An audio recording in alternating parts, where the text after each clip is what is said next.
Okay, good, good. So yes, thank you, Catherine. My name is Joseph. I have been in Honduras for 8 years now. Was sharing with a few of you over lunch. My background's in engineering and just got kind of tired of the American dream of pursuing career and money and all of that. And so my wife and 1-year-old son at the time moved down in February of 2011 to help start the Leadership Center. And we thought we'd be here for a year, and it's been 8, and still here, going strong. And so I'm going to let both Jibeli and Kaden introduce themselves. Kaden's our Director of Students. Jibeli is our soon-to-be Director of Students. Kaden has been with us for a few years and is continuing her university studies, which is requiring her to transition to the city to finish her studies. And so we are in a transition quarter between a couple of our student directors. And I'm going to try to speak for not very much time today because they really are the Honduran women who have insight into community development and how women fit into society and culture here. And so I'm just going to give a brief introduction. So here's what we're going to do maybe in the next hour or so. And I will say, as we start out, please feel free to interrupt at any time. We don't feel like we need to make through all the agenda and then do this in a really professional way where you ask questions. So just say, hey, if you want to chime in, please just chime in. I'm going to start out with a really short video. It's about 6 or 7 minutes that will help you understand a little bit about who we are and what we do. Jibeli is going to talk about our philosophy of community development and how our students put community development into practice into communities around Honduras.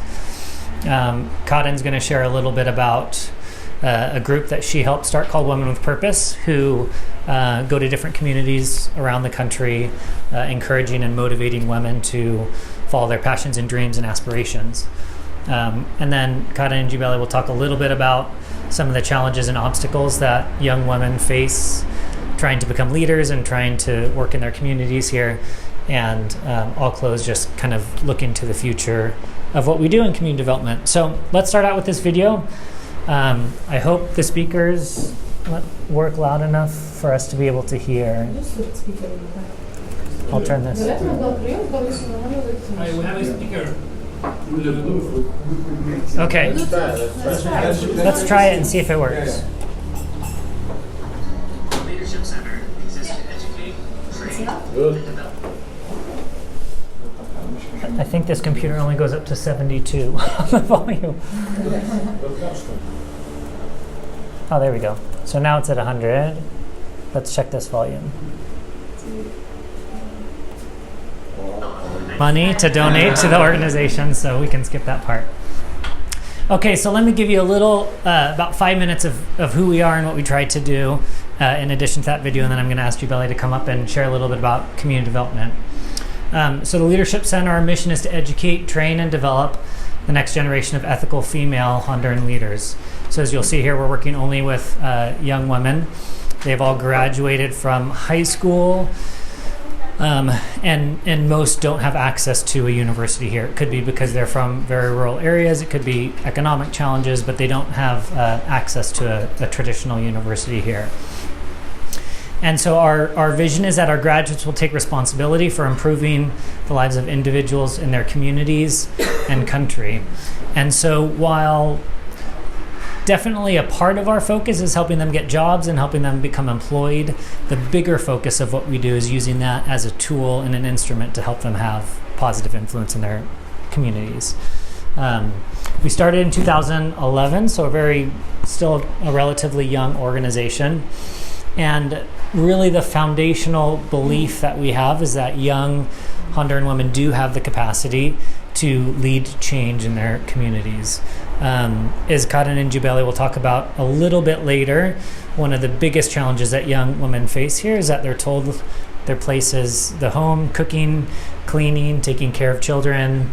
Jibeli and Kaden have high school classmates who were pregnant at 16 years old, and the men abandoned the family, and so young women becoming single mothers and raising kids is a real challenge here. And so, contrary to what Honduran society says to young women, we try to combat that with the idea that they do have potential, they do have capabilities, and they do have capacity to lead. We currently have 35 students. We just had a new group of 20 students show up this week. It's been a busy week for Karen and Jubeli, getting 20 new young women acclimated, most of whom are living away from their families for the first time, most of whom come to campus knowing, hello, how are you, my name is, and coming to an English-speaking campus. And so it's been a busy week, but a fun week. Our graduates graduate with a 2-year certification in leadership and community development. So the first year of courses is all English as a second language. We assume that the day they arrive on campus, they know nothing. By the end of their first year, they're usually at an intermediate level of English, and then the whole second year of classes in leadership, community development, take a basic math class, speech and nutrition, or speech and communication, health and nutrition, basic classes to help them prepare. And by the end of the second year, leave with a certificate in leadership and community development.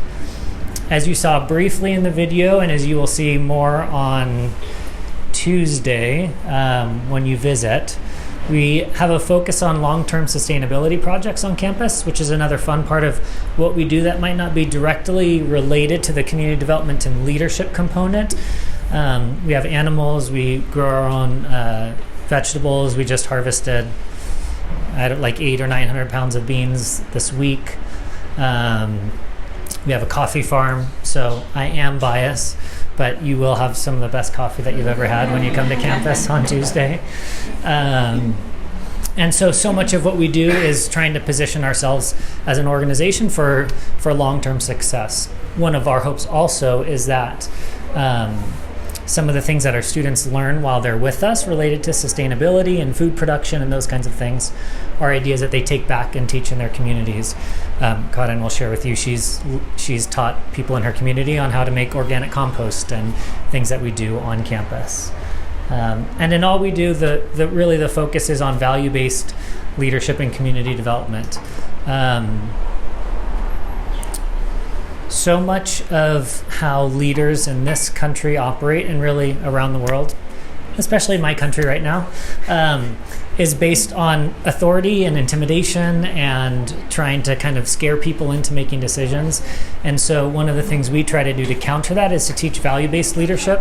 And what I mean by that is not making decisions because I'm scared if I don't make this decision that I'm going to be in trouble or there's going to be a negative consequence, but instead I make this decision because my values dictate that I make that decision. And so if our values are honesty and integrity and service and love and kindness and generosity, that requires that I live my life in a certain way that serves and loves and cares for my community, as opposed to I'm making these decisions because I'm scared if I don't, somebody's going to hurt me or somebody's going to fire me or somebody's going to do that. And so that's really kind of the focus of who we are and what we do. I'm going to allow Jubeli to talk about how we view community development and share a little bit about her projects. Does that mean I need to change this to her? Okay. 8 years later. Yes. Thank you. Yes. Okay, hello, my name is Jubeli. I graduated from the leadership centers at the end of March of this year, and now I am in my transition of being the student director, so I am excited about it. So I will be talking a little bit about what is community development and what we think as institution about it. First and all, I want to say that community is a group of people with a shared identity. That means that the community is the people who live there and they have a characteristic in common. And then we have what is development. It's a process that increases choices and involves change, improvement, and virality, something like that. And that means that with development you have new opportunities. There is something new and you can take it or just leave it. And those two words together means that a community itself engaged in a process aimed at improving the social, economic, and environmental situation of the community. This means that we are trying to help community to work by themselves, creating the change that they need, and not just do it like with infrastructures. It will be like not just with buildings, it will be more socially so that they can know the value that they have as human beings and not just thinking that only for the things that they have physically is that they have value. So this is what community development is. And community development occurs through learning conversations about community and its people. Because if you actually want to help a community, you need to know what it is about and how you can create a change that they need. Also, you do it through relationships with the idea that if you want to know about a community, first you need to know the people and they will tell you what is the true story about it. Because we know that many times we can know about something from external people, but it will never be the same if you do it with the people that actually live in that place. You do it also through people interested in change, because many times, like in every place, there are people who want to change and there are people who just reject it. So the idea is that you try to find that people who actually want to change, people who have the desire to change their community and to have a better life. And you do it through community participation, because as we learn, community are the people. So what we are trying to do is that the people who live there can create a change by themselves. And how we do it, involving them and also allowing them to participate by themselves. Now, and how we do it, because many times you go to a community and they will tell you, oh, we have tried many things before and they didn't work, so why should we try it again, try to change our community or to improve it? And how we do it is in a ideology, we could say, that is asset-based community development, ABCD. And the idea is that we know that every human being or every community has something good and something bad. And many times people try to focus only in the deficiencies and needs that a community have. The idea of like saying, oh, you are missing like the basic things like water or health or things like that, so we are going to provide you that. But we don't actually try to pay attention of those small things that a community has that make them feel unique and that also they can offer many things. So we do it focusing on their assets and capacities, telling them like you are strong, you can do this, you have many resources, maybe not as in other places, but the resources that you have now can create a change that you really need. And not just trying to focus on the things that you cannot actually control, that are the needs, because you have good assets, so it's better to use those things to create some change than instead of being just focusing on the needs or the things that are missing. Something else that we do is the community assets map. And it is the idea of helping the community or the members of the community to recognize all the value that they have. Telling them, yeah, there are some needs in the community, but look, now you can see that everybody has personal gifts. You have something to offer. Maybe someone is a teacher. Maybe someone knows a little bit about building something. And that you have parks, you have businesses, you have older people. They have a lot of knowledge, so we can get something from that. We have artists, we have youth, we have a school. So there are many different things that a community can have. And the idea is to help them to recognize all of the things. To tell them, like, telling them you have a lot of value. God created you for a reason. So let's just see what are those reasons and the way that you can use those beautiful gifts that you have in order to create change in the community. And this is what the leadership does. The Leadership Center works to create community developers, people who focus on people to create change. We try, or at least I learned in the institutions, that we won't be the heroes of the community. We will just be the helpers, people who push others to recognize their ability and to make them recognize that they can do the things by themselves. So these pictures that you can kind of see, these were my classmates last year. And what we did was to go to a community close where the institution is. And we could see that that community was missing something. It was, they didn't have actually clean water to drink. They had water from the river in a small well. But what was happening was that sometimes the river is not really clean, like to be drinking the water. And sometimes the well, it wasn't actually full, or the water just dropped from the ground and things like that. And we went to that community, and something really nice was that first we knew that the community tried to work with another groups, but it just didn't happen. The community wasn't organized, so the other groups couldn't work with them. But this time they were organized. It is like if they learned before that the best way to do it is first to be organized and then try to work. And we went, and they were pretty organized. We tried to help them in a way, like telling them, what do you have here? Do you have some tools to use? Do you have maybe the river, we can get the sand from there? Or you have rocks? So trying to help them to recognize all the resources that they have there, instead of just going there and telling them, like, yeah, have this money, do what you have to do. So it is not what we did. And at the end, we could create, or to improve, this small well that they had there. And now they have like permanent water the whole time that they need, and not just to be saving it for the dry season or thing like that. So it was a really nice opportunity, because we learned that we need to focus on people first instead of just being focusing on the project, helping people to recognize their abilities, and that just with the things that they have, they can create big change. And I have also more pictures about another projects that we have done as institution. It was a water system project that we did in a close community too. We went to celebrate Children's Day in another community. It was also, we were cleaning close to our campus, like the area, so that people who wanted to go to visit us or to visit the other communities could have like a clean path. And also we went to the city that is like going to our institution, and it is in Zambrano. So we did some activity with another NGO, and it was just a really nice opportunity. And I want to share with you too some key phrases about community development that we have at TLC. The first one, it is like people, not projects. Or we could say like community development is about people, not projects. And it is the idea because community are the people who live there. So why should we be just focused on the projects, or just being focused on buildings, or trying to build something, if we know that the community, or what actually matters there, are the people? So it is what we try to do in our communities, to say, yeah, we can do projects, but with the community, with the people there, and not just thinking about the buildings that probably at the end they are not going to use correctly. The other one is, do not do for others what they can do for themselves.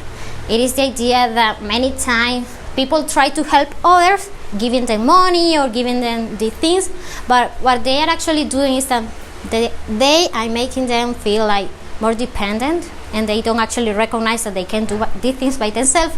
So that is what we are trying to do, to help people to recognize that they can do it by themselves, and that we don't have to be doing everything for them. The other one is that everyone has a voice. Participation is vital. It is the idea that if we want to change a community, we need that the people who live there can want to do it, because we cannot just go there and tell them do this, but they don't want to do it. Or if we don't listen to them, we won't know what they actually want to change in their community. So that's why it is really, really important that the community participate. And we as community developers, we try to help them to feel comfortable, to help them to recognize that they have a voice, and that everything that they say is really important for us.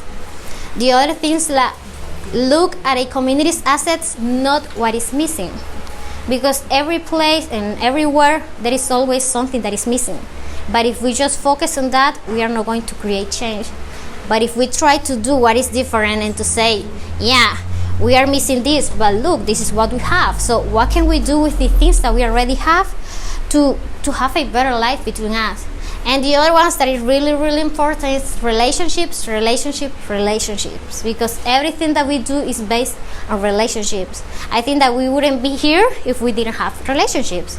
We couldn't do anything if we don't relate to people, because the people are the one who connect us to other one, and then the other one to the other one. So it is what we are trying to do, to say like, with relationship we can create a big change, because if I know one person, that person can know the other one, and the other one to the other one, and that can create a really big network. So it is what we are trying to do, like to say focus on people, focus on relationship, because that will guide you to a big change, something that you wouldn't have if you don't work with the people, if you just try to work like with the buildings or something that actually don't matter. Because what matters are the people, and we need to give them the value that they deserve. So I think that it is everything that I have in my part. I don't know if you have any questions so far. Well, what I shared. Just a comment. It's wow. That's it. Wow. I have a question. I'm not sure. Maybe I missed this, but how do you do the selection? Do you have a selection for people who are coming in this organization? How it is doing? Yeah, the selection process is mostly like through networks like Catherine and other people who I meet or we meet at conferences, other NGOs, bilingual schools, government officials. So it's mostly networking and word of mouth. And then every young woman has to be recommended by somebody. So Karen's recommender was a former Peace Corps worker who was in Honduras. Gibeli was recommended by Chacon. And a student. Okay, another student. Yeah, that's right, by Molly. Yeah. And so it's a network that we have around the country, and each year as we solicit applications and recommendations, we just get the word out to our network and people are recommended. So this year we had approximately 50 applications and we accepted 20 individuals. And does it have to kind of cover different areas, different communities, or does it can be from the same community, two people? We can have a couple people from the same community, but we try to be intentional about accepting students from all over. I think right now there's 14 departments in Honduras, is that right? And I think we have from 18, and I think we have from maybe 10 or 11 of the departments right now. And we're trying to get from all of the departments so that in the next 20 years we have graduates from the entire country. So basically your selection is also based on your values, because relationships, right. and it's like recommendations, it's based on that. I'll ask maybe a question because I think you would like to hear this. Can you explain, like, how did your group select a community to do a project in, and explain the process? Because I think one of the, to kind of boast arrogantly about how we do things, I think one of the things that we do well is, as a staff, we try to step away from the process of them doing research in communities and selecting communities and meeting with the leaders. So maybe you could share just a little bit about what your group did to do that. Well, first thing all, I just want to say that we receive this class, community development, the whole year, and we do it like, we receive 1 hour every day during the whole day. During the whole year, like during the week. And what we do, I will put you the picture. Yeah, this is the community that we worked with. And what we did was first to visit the communities that are around our campus. And we visited like around 4 communities, I think so. And what we tried to find was to see if the community was organized, if the community had people who were leading them, if they really want to do a project. What they wanted to do is like trying to see that we are not going to work in a community like to do everything for them. We wanted to see that a community was a little bit prepared for that. And How do you define community? How did I define community? Yeah. Define. Yeah. You can go back to your first slide. Defined or find? Define. That was the first slide. Well, it is a community is a group of people with a shared identity. But in a simple words, would be people who are in the same place, but they share something in common. It can be like they are passionate about something, or it could be their religion, or it could be many different things, because a community is not only like the place, it means the people who live there. So a community could be also a team that plays soccer. A community could be like, the idea is a group of people who have something in common. Sometimes it can be the place where they live, but also it can be their religion. Maybe a church, inside of a church there is a community, and that is the people who live there. Yeah. So it is people who share something in common. And what we did in our community project was first to visit the 4 communities or 3 communities that we had. And we divided between us because we needed to walk so far, so it was going to be like a little bit tiring. That at that moment we were 13 students, so we decided to divide between us, and we visited this community. We tried to talk with people to see what they think about their community, what they like, and trying to help them to recognize not only their needs but also to recognize their assets and to see if we could do something with them. After that, we talked with our classmates. As Joseph was saying, they weren't involved in our decision. It was our decision as a class. And we decided to work with this community because, as I was sharing, this was a community that really surprised us, because first we knew that they weren't working really well as a community, but then when we visited them, they were like really excited about working. They were willing to do the project, and that's why we decided this community, because they were always, that we were having a meeting, there were always people there, and they were like with the idea that they were going to be working on that project and that we weren't going to be doing everything for them. So that's why we decided this community, and it was a really wonderful experience to be working with the people there and to see how they put everything together, everything that they have, in order to create something that was going to benefit them. Yeah. I think that's, yeah. I really love this asset-based approach, but you said you talked with the community, but I was wondering, do you systemize it in some ways? Because community could be maybe a lot of people with different interests, so how do you sort of decide on these like sort of main things, or how do you gather that information? Yeah, well, what we do first, we see if the community is big, and sometimes the communities are a little bit smaller. So what we try to do is try to interact with like the different people that live there. Sometimes we try to look for the leaders, and then we also look for the parents, and also we look for children, for teenagers, so that we can have different perspectives according to them. Like, we know that maybe an elderly person will have a different perspective of a youth has.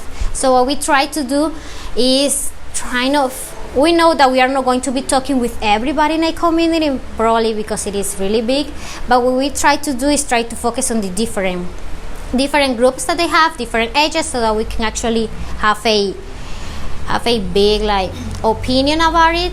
And it is what we try to do. We try just to select the different areas, as I was saying. Hello, my name is Karen, and I will be sharing a little bit about Women with Purpose. This is a group that started at TLC, and we think, so if you see that picture, that's me, and then two of my classmates when I was a student in 2013, I think, 2014.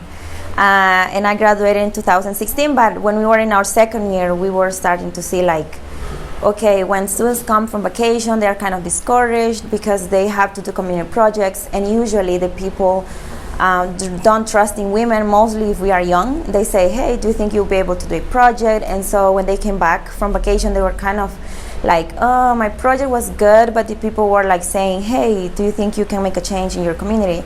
So we thought, okay, how can we help the students to feel different, like to feel empowered, and they can make a difference, and they can work in their communities.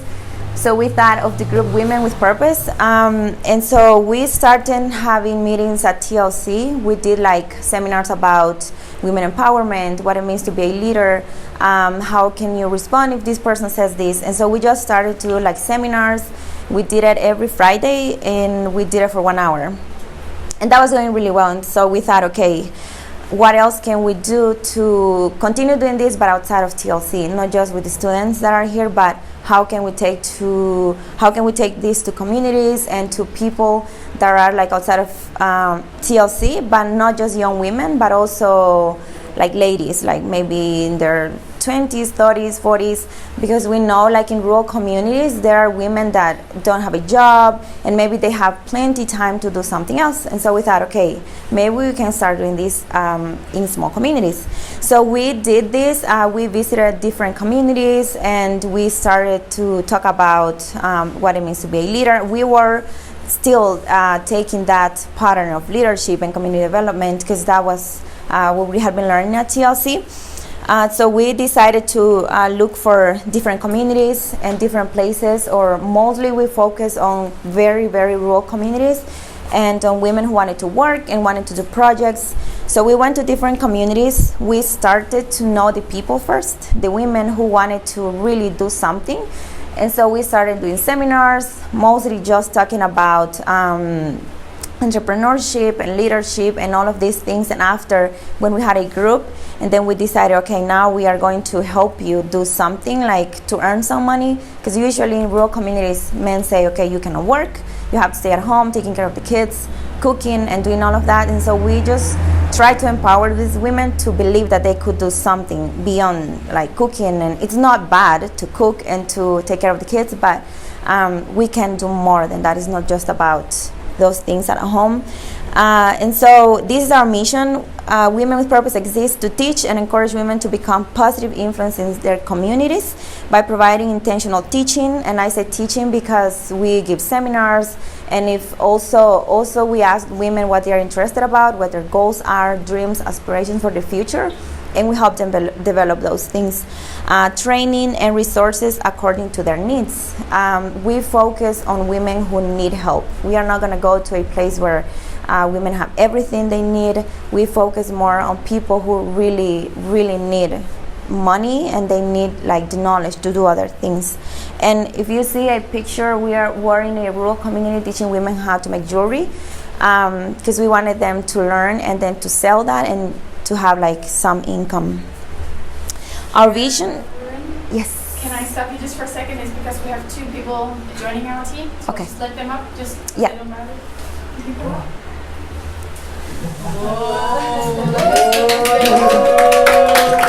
You can move it first. You can put it under the chair. Hi. Hey.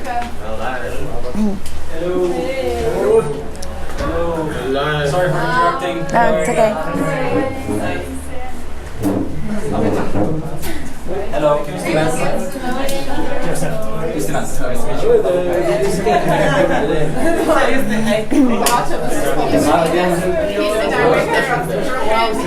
Okay, so the vision for our group is to cultivate the potential of Honduran women and to live to their maximum potential.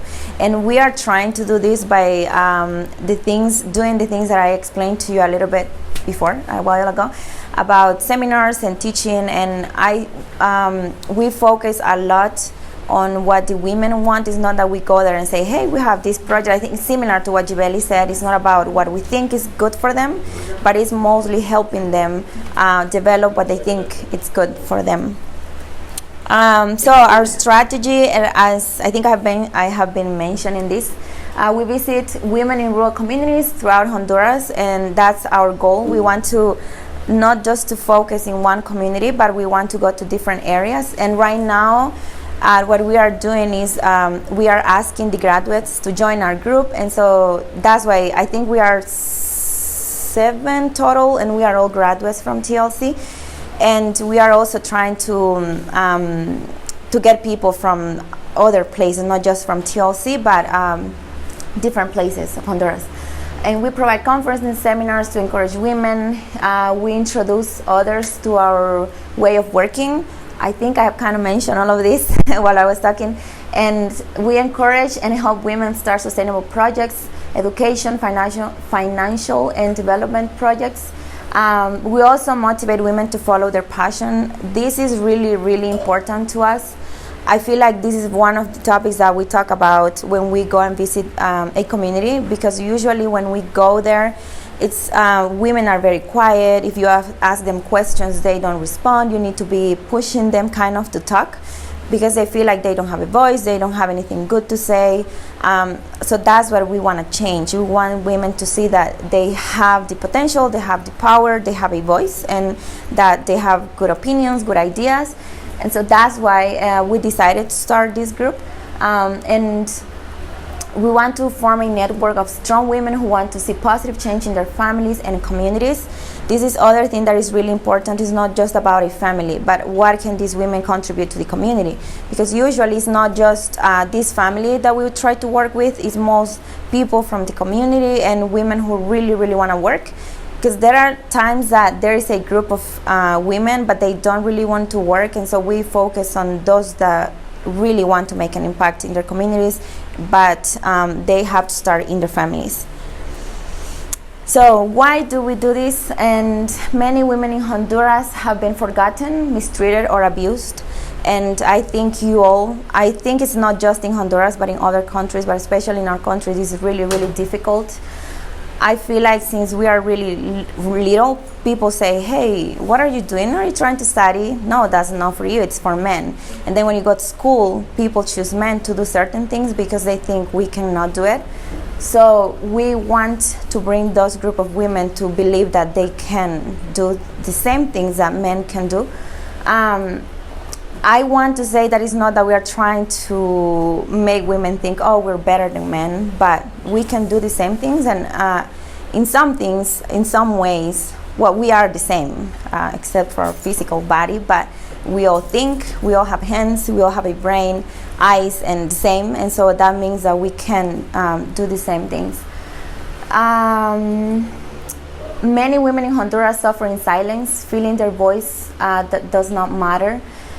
And kind of same, right? Like I said, they are quiet, they don't say what they think, they are afraid, they think that if they say something, their husbands will be angry. And in many cases, this is how it happens. Like if we are in a meeting and then there is the husband and the wife says something, or maybe the man disagrees, after it's not going to be good for the lady. And so that's why they are afraid of talking and sharing their opinions.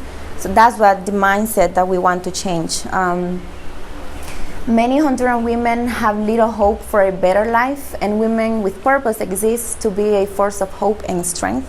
That's the other thing that we want women to think and to believe, that they can do what they want to do, in the sense of you can achieve your goals, you can reach your dreams and all of that. And so we are trying to work in different aspects, first changing the mindset and then helping them develop their ideas and dreams for the future. And these are just some pictures of the girls. The ones that are wearing kind of red shirt are the ones that are part of the group.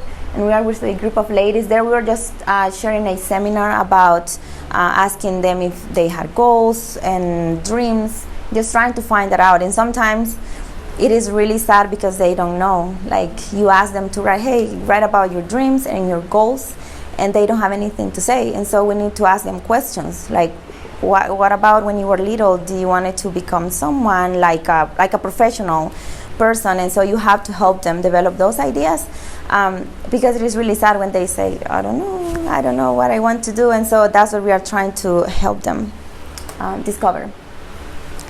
So I guess I can just talk about this, and it's about the challenges and obstacles that women face in our culture.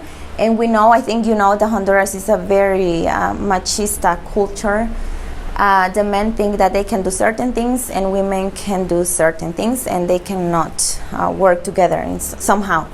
And usually men don't believe in the potential that women have, and sadly that's what society tells us. Like, you cannot do this, you have to do this. Even like in our families, parents tell you, hey, you are supposed to do this, and you feel like you cannot say the opposite because your brother is the one that gets to go to school, the one that gets to have the things that he needs, and you have to work for what you need. The most important positions in leadership are led by men because supposedly they are smarter than women. I think that they both have the capacity of leading anything like an organization or a business. Society tells women that their place is in the home, doing housework and taking care of the babies, which I said before, I'm not saying this is bad, but also we can do other things. And that's what we are trying to help women believe. Because you can think about it, yeah, I can do this, but do you believe it? And so that's what we are trying to, for women to think, to own that thought, like, yeah, I can do this and I can do that and I can do other things.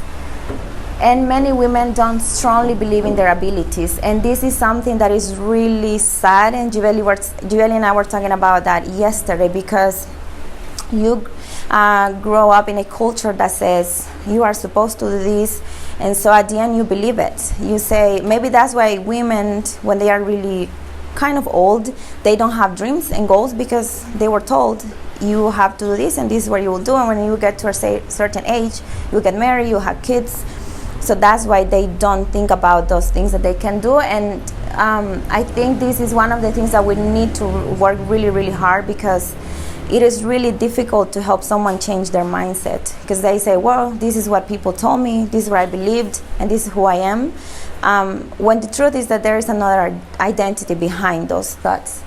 And society doesn't take young women seriously, like I mentioned before. Sometimes it is really difficult when you are very young to go to a community and try to help and try to lead someone that is 50 years old, because they say, you're crazy, you don't know what you're doing, this thing is insane, you are never going to be able to do this. And sadly, those are the situations that we face. I faced that in my community when I was trying to do community projects. I was presenting in front of people. I was trying to explain to them about the importance of recycling, all of that. I think an old man around 60, 70 years old stood up and he told me, you are crazy. This is never going to work. We have never done this before. And so I was there stuck. I didn't know what to do. And I remember my aunt stood up and she said, well, Karen has this project for people who want to work. And at that moment, I was glad she helped me, because I didn't know how to respond. And that was the other thing I had to work with. Okay, how do I respond when someone acts this way or when someone tells me this? And then women tend to be afraid of failure. This is another thing that we as women need to work. We need to try to change this, because many times we don't try to do something new because we think we're going to fail. And then what is going to happen if I failed? Maybe they will take the opportunity away. Maybe they will say no. And so we just don't try. And it's worth to try, because if you fail, that means you will learn from your failure. And so this is something that we need to change, and sometimes it is very challenging, and you think about, how can I help these women think that, okay, failure, I mean, it's not good to fail, but if you fail, that means you will grow, because you're never going to grow if you never failed, because you learn from failure.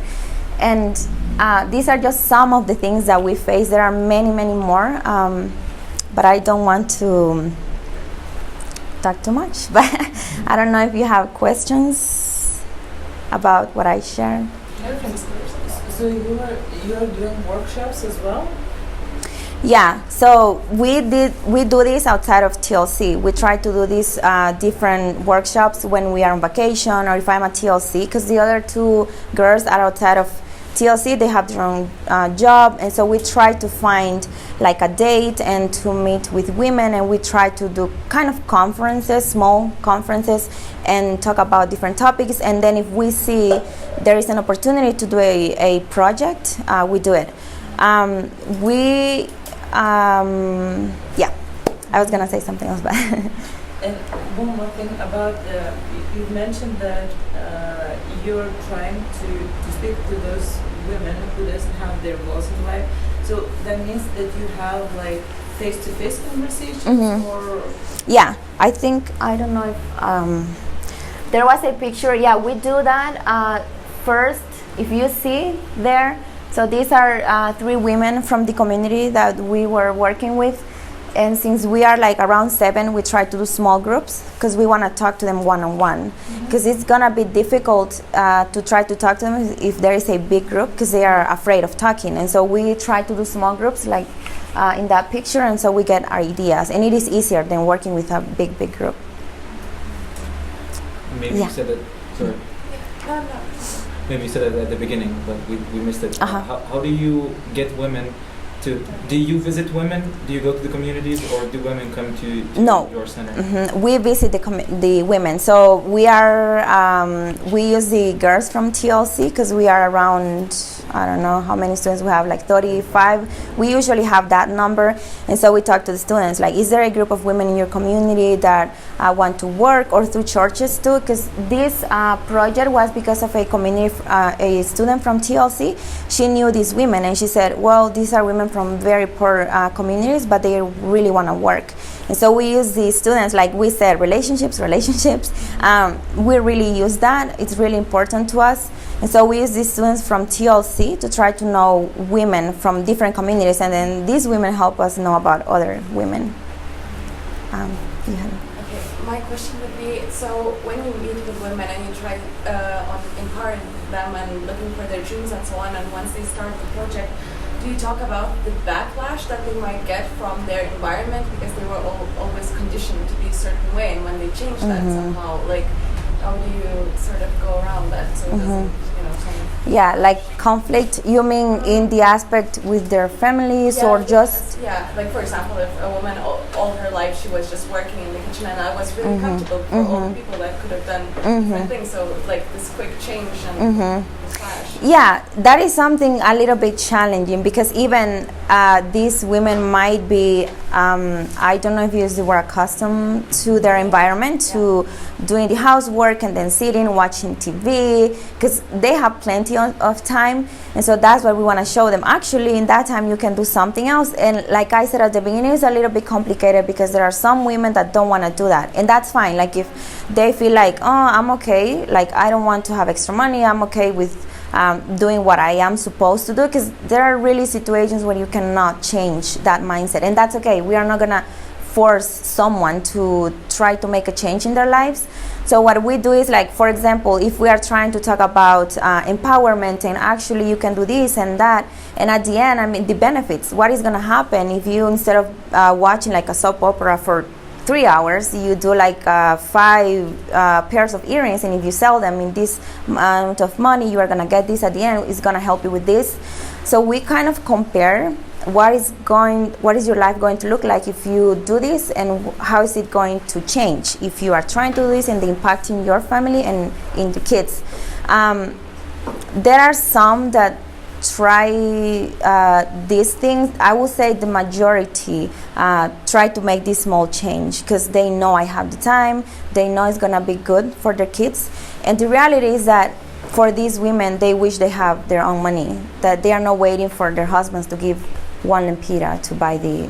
But what about the husbands that they're like suddenly they're not happy that their wife has like all of this responsibility and she has the power to say I have my own money. So at the beginning, this is something really interesting because in one community that we met, it was called La Uva, and we met with the women and men, and so it was kind of interesting, the interactions, because women didn't want to talk. And so at the end, we were trying to talk about the importance of working together and this and that. And at the end, we asked men some questions, like separately, and what they thought about the conference and this and that. And some of them were like, no, women are supposed to do what they're supposed to do. And some responded in a good way, like, yeah, it's actually good. We have never thought or seen this different perspective. And so there have been times that it could be seen in a positive way. But this is something really important that we try to do, and that's why the first meeting we like to invite like the family, because we don't want men to think that we are trying to make their wives be like, oh, I will do whatever I want, because this is not our point. And even, I don't think I have that picture here, we do like a family meeting because we talk about importance of education and parents supporting children, and those are the opportunities when we try to talk about these other things that women can do, because we don't want women to get in trouble because of what we are trying to do. So we find a way for men to know, I'm not trying to make your wife be someone different or be disrespectful to you. And so we try to do that, like we meet with men and women as well, because we are trying to be careful, because I know like if there is like a misunderstanding of what we are trying to do, there could be problems for women. Anyone else? Yeah. You mentioned that you did also handicrafts or encouraged to do some of the basics or something like this. What other like businesses do you encourage to do? So the business we have done so far is like jewelry and also composting, because I learned how to make compost out of the things you get from the kitchen. But we are trying to get what is in a Kiva. I don't know if you have heard from it. It's an organization that helps people start projects through other organizations, because we actually want to not just do jewelry projects or sell tamales. Do you know what tamales is? It's Naka tamales. Yeah, we start with those small things, food or doing jewelry or other things like this, but in the future we have not done anything like that so far. In the future we would like to do like a different or a bigger business, like if someone wants to start like a clothing store or a pulperia or things like this. But so far what we've done is like, if you can sell food on the weekends, because the reality is that people don't start with a lot of money, because we help them start with the projects, we ask people for help to help them start their small projects, and then they have to work with the profits that they are getting. Are there any ideas about the platform to sell the goods or something? Because I imagine in some areas you have small businesses, but maybe like if there would be a platform or something where. Yeah, so with the things that they will sell on Saturdays, for example, the Naca tamales, they usually do this like if there is a, we call it Cabildo Abierto, it's like a meeting for the whole community. So that's where they take advantage of selling Naca tamales or food, or if there is like a big event at church, they can make like horchata, it's made out of rice.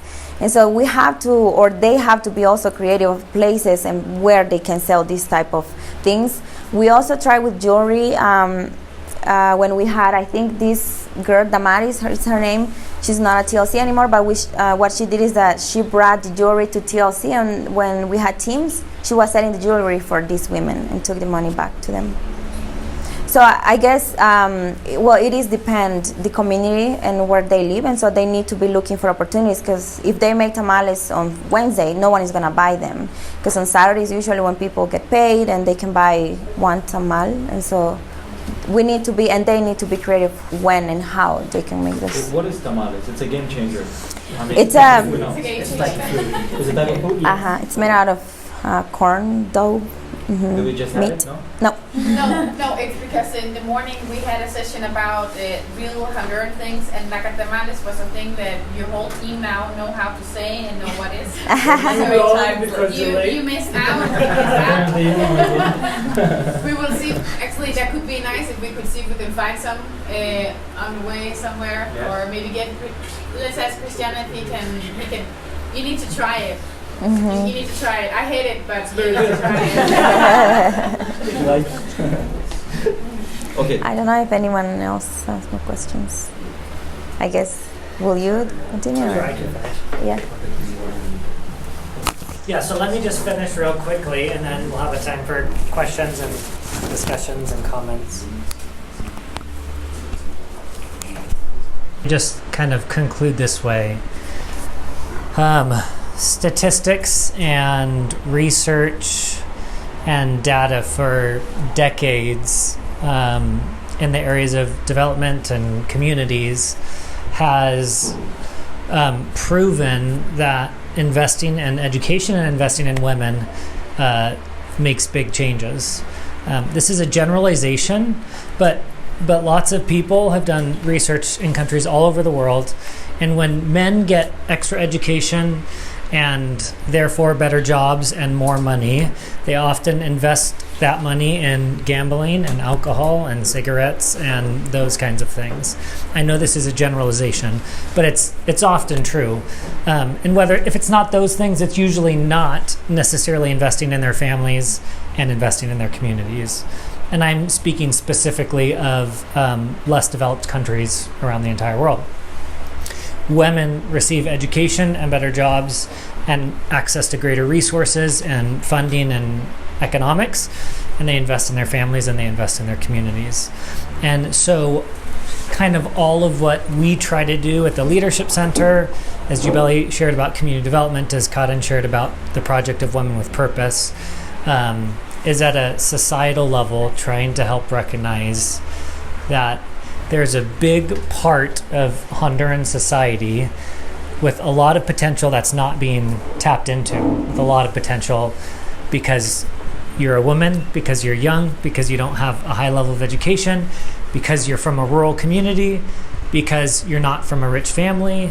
You must not have anything to offer society, and you must not have anything to offer culture and community.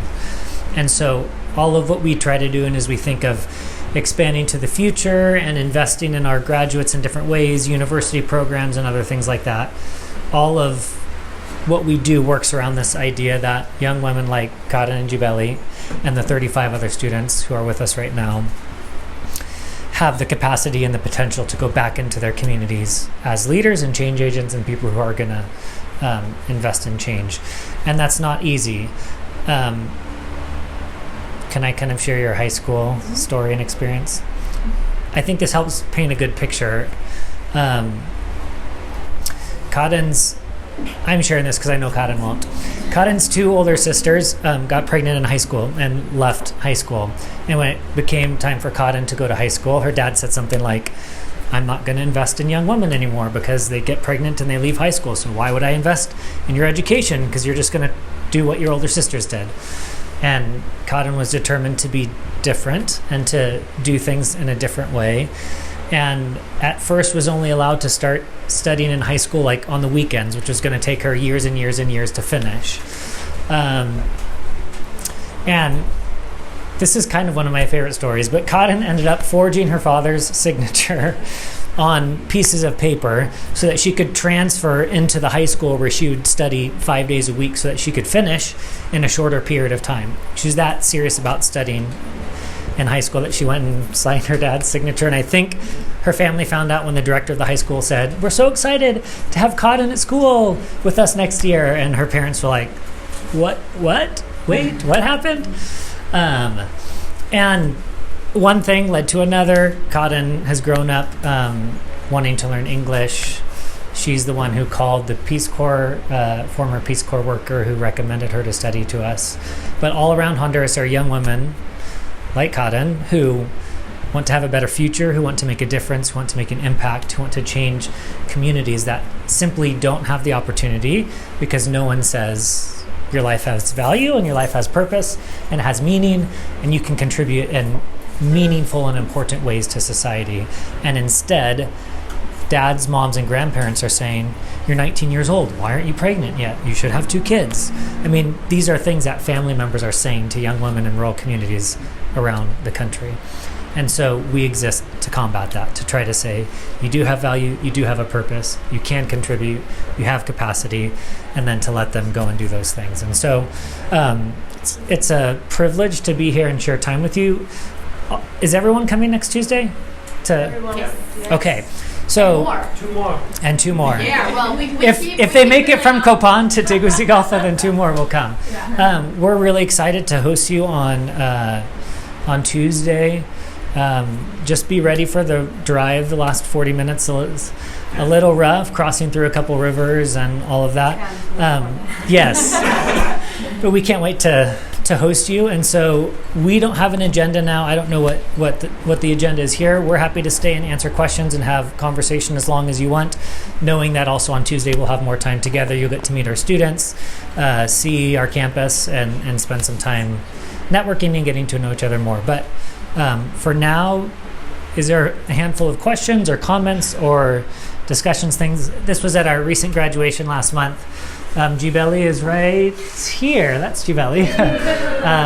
So we had an outside ceremony this year, which was really fun. Yeah, any comments or questions or thoughts as we conclude our time together for today, at least? I just want to share personally that I feel so inspired. Like Good. really, this is something that, wow, I can even get emotional. It's like what I would love to do, in the future in my life. It's wow. Good. Thank you very much. Well, we're looking for a teacher, so you can just stay. Yes, that's right. Yeah, show me how inspired you really are. That's right. Thank you. Thank you. Yes, that's right. That's right. Yeah. Yeah, me as well. I mean, I just Karen, like I just had goosebumps, and I'm like so grateful that you came here and you can share this. Yeah. With us. Yeah. Good. Yeah, as well took some notes for our own projects. So thanks for being useful. Yes. Yeah. Motivating. Yeah, you're welcome. Yes. Yeah. Thanks a lot. Yeah. Good. Wow, you guys must have covered really good because these people are. Oh, okay. Okay, go. Get ready for a lot of questions. I'm ready. We're Chris ready. and Chris, they love asking, so they will be your. Okay. You got half an hour. Okay, good. Yeah. Questions? So was that about? No, I feel we have Tuesday, so I was just gonna, come unprepared. When you're gonna be unprepared, and just Yes. Good. Just wait for the right moment. Yeah. Yeah. And I really want to meet your students. Yes. To know them. It's Yeah. be very interesting. So does anyone here speak Spanish? How many speak Spanish? So about half of our students right now just arrived on campus on Monday, less than a week ago. Right.